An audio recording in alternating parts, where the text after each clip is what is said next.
할렐루야. 9월 14일 수요일입니다. 오늘도 정시 매일 예배 함께하는 성도 여러분 사랑하고 축복합니다. 우리 함께 사도신경으로 신앙 고백하면서 오늘의 예배 시작합니다. 전능하사 천지를 만드신 하나님 아버지를 내가 믿사오며 그 외아들 우리 주 예수 그리스도를 믿사오니 이는 성령으로 잉태하사 동정녀 마리아에게 낳으시고 본디오 빌라도에게 고난을 받으사 십자가에 못 박혀 죽으시고 장사한 지 사흘 만에 죽은 자 가운데서 다시 살아나시며 하늘에 오르사 전능하신 하나님 우편에 앉아 계시다가 저리로서 산자와 죽은 자를 심판하러 오시리라. 성령을 믿사오며 거룩한 공회와 성도가 서로 교통하는 것과 죄를 사하여 주시는 것과 몸이 다시 사는 것과 영원히 사는 것을 믿사옵나이다. 아멘. 함께 찬송하겠습니다. 447장 찬송합니다.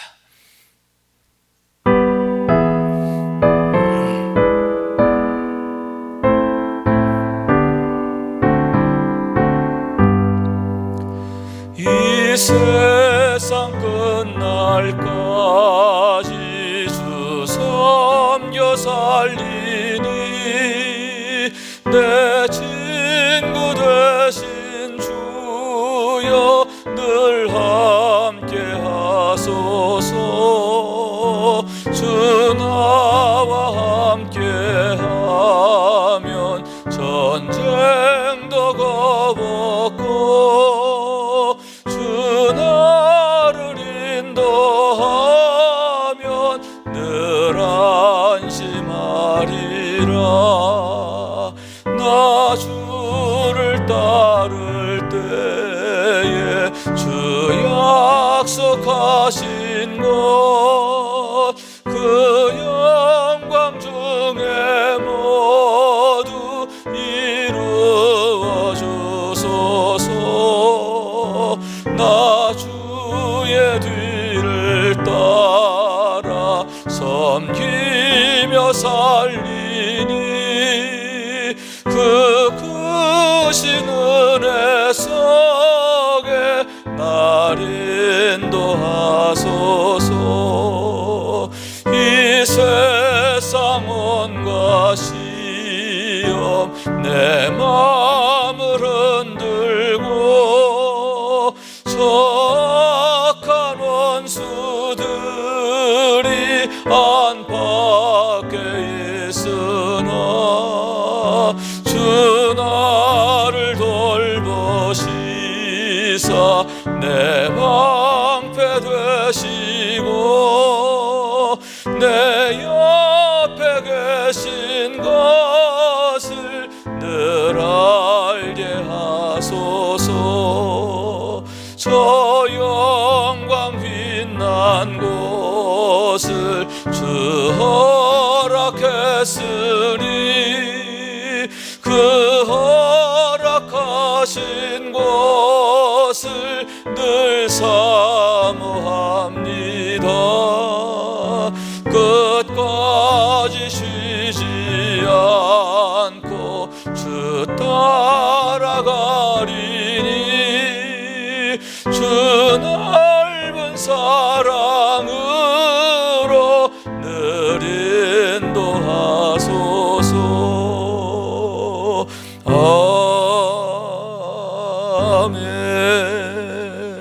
아멘. 매일의 기도 한 목소리로 드리겠습니다. 참 평강의 주님, 오늘도 새로운 하루를 주시고 복되게 하시니 감사합니다. 하늘에 속한 자 하나님의 자녀로서의 삶을 권세로 살게 하시며 오직 하나님의 말씀을 즐거워하며 따라 살게 하심을 감사드립니다. 다윗처럼 오직 우리 주님만을 내 앞에 모시고 오직 주님만이 우리의 전부이심을 고백하는 삶이 되게 하시고 그러므로 인해 주님께서 늘 우리의 전부가 되어주심을 경험하고 누리는 삶이 되게 하옵소서. 우리의 가정과 교회를 위해 기도합니다. 일터를 위해 간구합니다. 나라와 민족들을 위해 주님의 은혜를 구합니다. 구원과 치료와 회복의 은혜를 내려 주셔서 어그러진 모든 것들이 바로 세워지게 하시고 평화를 이루게 하옵소서. 이제 일상이 된 경건의 일과를 통해서 성령의 충만, 성도의 영화를 이루게 하옵소서. 주님 사랑합니다. 언제나 자기 눈동자같이 우리들을 사랑하시는 주 예수 그리스도 이름으로 기도드립니다. 아멘. 오늘 주시는 하나님의 말씀은 창세기 24장 1절에서 9절까지의 말씀입니다. 제가 받들어 읽겠습니다. 아브라함이 나이가 많아 늙었고 여호와께서 그에게 범사의 복을 주셨더라. 아브라함이 자기 집 모든 소유를 맡은 늙은 종에게 이르되 청하건대 내 허벅지 밑에 내 손을 넣어라. 내가 너에게 하늘의 하나님 땅의 하나님이신 여호와를 가리켜 맹세하게 하노니 너는 내가 거주하는 이 지방 가나안 족속의 딸 중에서 내 아들을 위하여 아내를 택하지 말고 내 고향 내 족속에게로 가서 내 아들 이삭을 위하여 아내를 택하라. 종이 이르되 여자가 나를 따라 이 땅으로 오려고 하지 아니하거든 내가 주인의 아들을 주인이 나오신 땅으로 인도하여 돌아가리이까. 아브라함이 그에게 이르되 내 아들을 그리로 데리고 돌아가지 아니하도록 하라. 하늘의 하나님 여호와께서 나를 내 아버지의 집과 내 고향 땅에서 떠나게 하시고 내게 말씀하시며 내게 맹세하여 이르시기를 이 땅을 내 씨에게 주리라 하셨으니 그가 그 사자를 너보다 앞서 보내실지라. 내가 거기서 내 아들 위하여 아내를 택할지니라. 만일 여자가 너를 따라오려고 하지 아니하면 나의 이 맹세가 너와 상관이 없나니 오직 내 아들을 데리고 그리로 가지 말지니라. 그 종이 이에 그의 주인 아브라함의 허벅지 아래에 손을 놓고 이 일에 대하여 그에게 맹세하였더라. 이는 하나님의 말씀입니다. 아멘. 할렐루야. 오늘도 말씀을 통해 주시는 은혜와 축복이 여러분 가운데 가득하시기를 주님 이름으로 축원합니다. 오늘의 말씀은 아브라함이 아들 이삭을 장가 보내기 위해서 며느리를 구하는 일에 관한 말씀인데, 먼저 1절 말씀에 보면 아브라함이 나이가 많아 늙었고 이렇게 말씀하고 있습니다. 늙었다라고 했는데 이때 아브라함의 나이가 140세라 이렇게 생각하게 되는 거죠. 왜냐하면 이삭이 결혼했을 때, 이삭이 리브가와 혼인을 맺게 되었을 때 나이가 40살이었기 때문입니다. 그렇기 때문에 100세에 낳은 아들이니까 그의 나이 140세가 됐을 것이고, 사라의 경우 90세에 이삭을 낳고 127세를 살고 죽게 되니까 아내 사라가 죽은 지 2년 또는 3년 후 정도가 되었을 때가 아닐까 그렇게 생각하게 되는 겁니다. 그때에 그에게 범사의 복을 주셨다 이렇게 말씀하고 있는 거죠. 아브라함의 나이가 140이 되었는데 그때 그의 모습과 형편과 상황을 보면 하나님께서 복 주신 것이 그에게 나타나게 되었음을 보게 되는 거예요. 하나님께서 그에게 얼마나 많은 복을 주셨는가 하는 것을 보게 되었다라고 하는 말씀인 거예요. 여러분, 이렇게 하나님께서 복을 주시는데 그 복 주심이 나타나지는 축복이 있게 되기를 원합니다. 나이가 들수록 더욱 하나님이 복 주심이, 더욱 풍성하심이 나타나지게 되기를 원하는 거예요. 여기서 우리가 명심해야 할 게 두 가지인데, 하나는 복은 하나님이 주셔야 한다라고 하는 말씀이죠.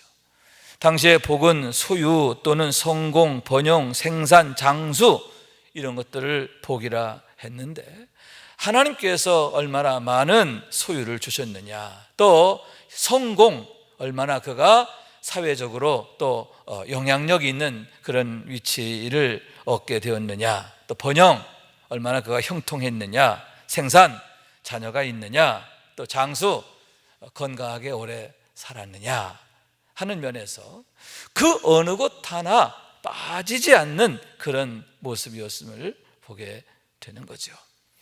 그 모든 것 하나하나가 하나님께서 그에게 주신 것이다 하는 거죠. 재물도 주셨고요, 또 그의 이름을 존귀하게 하셨고, 내가 너에게 복을 주어 내 이름을 장대하게 하리라 하셨는데, 아브라함의 이름이 날이 갈수록, 나이가 들어갈수록 더욱 장대하게 되었다라고 하는 거죠. 그러면서 그가 하는 모든 일이 형통하게 되었고, 여러분 100세가 되어서도 아들 낳잖아요.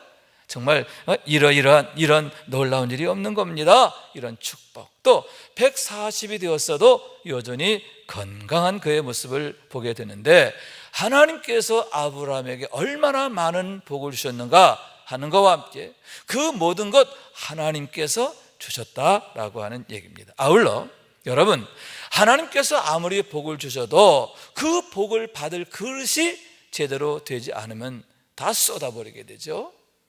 하나님이 아무리 많은 재물을 주셔도 그 재물을 감당할 능력이 안 되면 쏟아버리게 되고, 여러분 쏟아버린 후 끝나는 게 아니라 오히려 그것 때문에 화를 입는 그런 경우도 보잖아요. 그렇기 때문에 하나님이 주시는 복, 그와 함께 그 복을 담는 그릇, 그것이 제대로 갖추어져야 한다라고 할 수 있는데, 이렇게 아브라함의 경우 나이가 들어갈수록 더욱 복이 넘치게 된 건 뭐냐?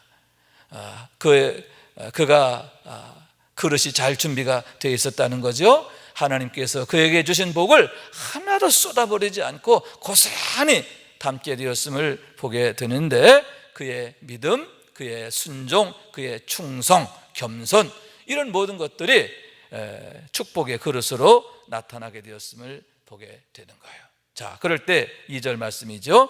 아브라함이 자기 집 모든 소유를 맡은 늙은 종에게 이르되 청하건대 내 허벅지 밑에 내 손을 넣어라 했음을 보게 되는 거죠.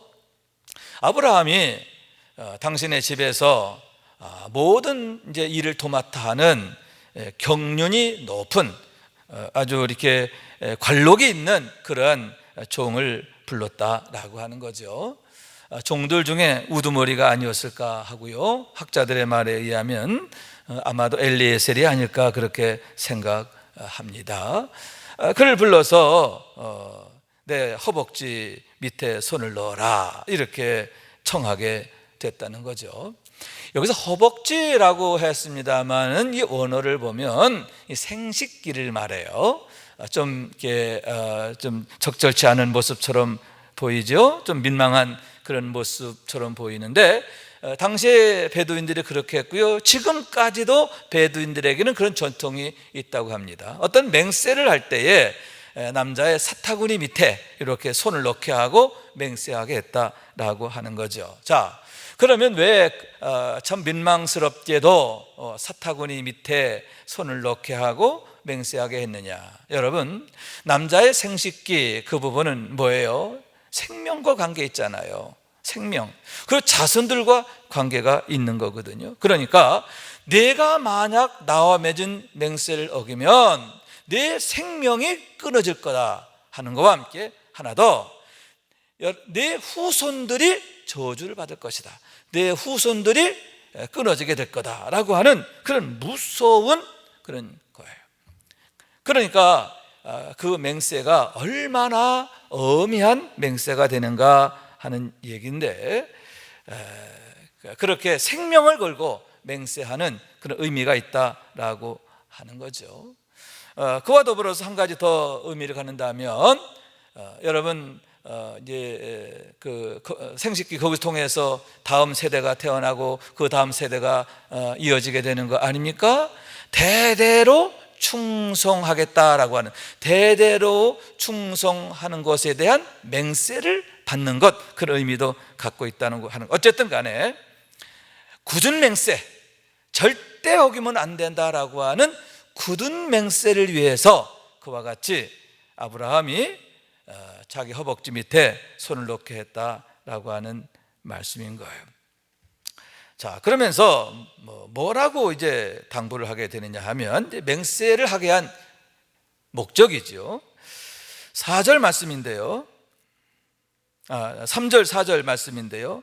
내가 너에게 하늘의 하나님 땅의 하나님이신 여호와를 가리켜 맹세하게 하노니 너는 내가 거주하는 이 지방 가나안 족속의 딸 중에서 내 아들을 위하여 아내를 택하지 말고 4절 내 고향 내 족속에게로 가서 내 아들 이삭을 위하여 아내를 택하라. 자, 다시 말해서 이 종으로 하여금 아들 이삭의 배필을 구해오는 일을 맡기게 하기 위함인 것을 보게 되는 거예요.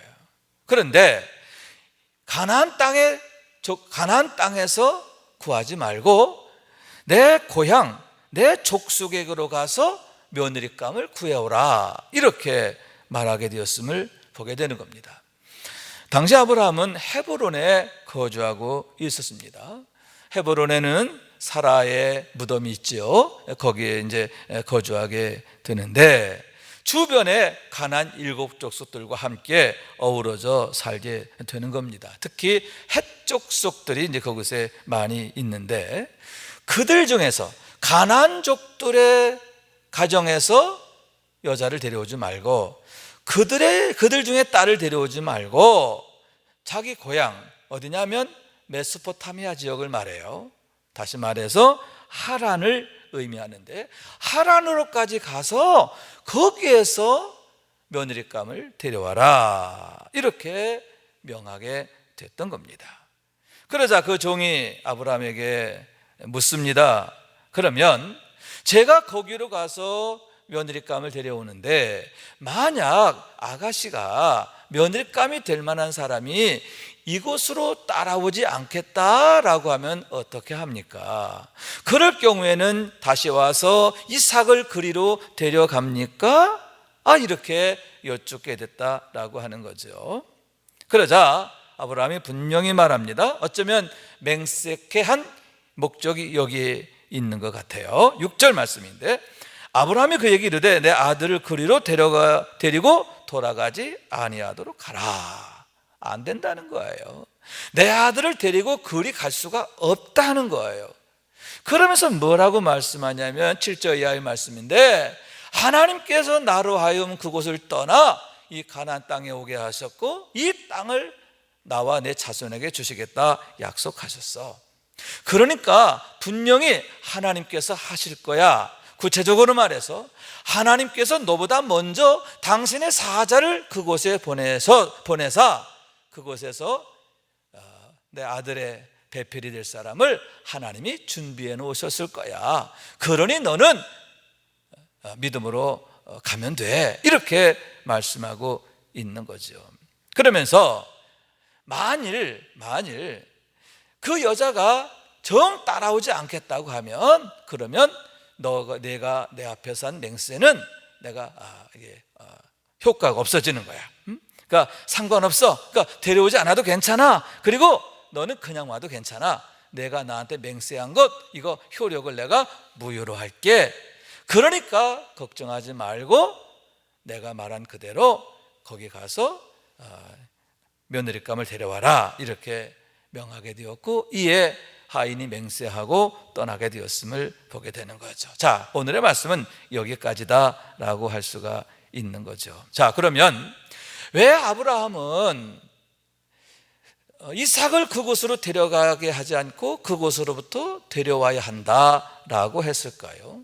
또 왜 가나안족의 딸들이 아닌 본토 고향 그곳에서 며느리감을 데려오게 했을까 하는 그런 문제에 관한 것입니다. 여러분, 하나님께서 아브라함을 믿음의 조상으로 삼으시면서 그에게 주신 첫 번째 명령이 있죠. 하나님이 먼저 그에게 언약하십니다. 내가 너에게 복을 주어 내 이름을 창대하게 하리니 너는 복이 될지라, 이렇게 말씀하셨어요. 그런데 거기에는 전제 조건이 있다고 하시는 거예요. 뭐냐? 너는 내 본토와 친척과 아비집을 떠나 내가 내게 지시할 땅으로 가라 하시는 그러한 말씀이에요. 두 가지입니다. 첫째, 떠나라 라고 하는 거예요. 본토와 친척과 아버지의 집을 떠나라고 하는 거죠. 그러면서 두 번째는 뭐냐? 내가 지시할 땅으로 가라 하는 그런 말씀이에요. 떠나라, 가라, 두 가지의 중요한 명령이 있음을 보게 되는 거죠. 여러분, 아비의 집, 본토, 고향을 떠나라 하는 것은 무엇입니까? 그동안 그를 구속하고 있던, 그를 지배하고 있던 그 모든 이방의 문화, 우상 숭배의 그런 종교 또는 관습, 문화, 이런 것들을 말하는 게 아닙니까? 그런 모든 것들 네가 떠나야 한다는 거예요. 여러분, 만약 가나안족에서 딸을 데려오면 어떻게 돼? 가나안족의 딸을 데려오면 어떻게 되겠습니까? 가나안 사람들이 섬기던 신앙을 그대로 갖고 올 거 아니에요. 떠나지를 않아요. 왜? 그들과 섞여 있게 되니까. 또 여러분, 이삭이 저기 메소포타미아 지방으로 가게 돼도 마찬가지예요. 그곳 사람들이 섬기는 우상, 또 이방 신앙, 거기에 같이 휘말리게 되는 거죠. 그렇기 때문에 떠나야 한다는 거예요. 우리 집 며느리가 될 사람은 내 뒤를 이어서 하나님의 언약의 후사가 될 그런 사람은 먼저 떠나야 한다. 기존에 자기가 섬기던 신이 있다면 신에서 떠나야 되고, 또 우상의 문화, 또 습성, 또 죄악의 그런 모든 그런 것들 다 떠나야 한다라고 하는 얘기죠. 떠나야 한다. 그러면서 이제는 우리와 함께 오직 하나님만이 나의 전부이심을 고백하는 그런 믿음 안에서의 새로운 시작이 되어야 한다, 그런 말씀이죠. 여러분, 아브라함은 여호와 이름을 불렀다, 이렇게 말씀. 하나님만이 나의 유일하신 하나님이십니다, 그런 고백 아닙니까? 나와 내 집은 오직 하나님만을 섬기겠다, 그런 고백이며 결단이고 또 그런 선포가 아닙니까? 그것이 바로 아브라함으로부터 시작된 축복에 대해 그런 기반이 되는 거예요. 그러니만큼 이삭의 경우 언약의 자녀잖아요.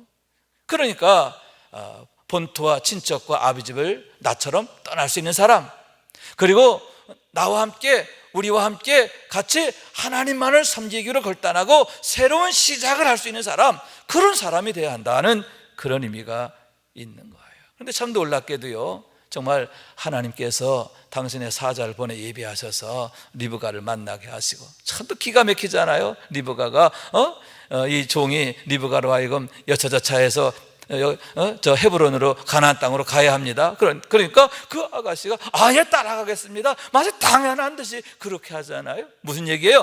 하나님이 예비한 사람이라는 거죠. 하나님이 하신 일이라는 거죠. 자, 이건 내일 나누도록 하고, 자, 오늘 여기서 우리는 중요한 메시지를 봐요. 중요한 의미가 있음을 보게 됩니다.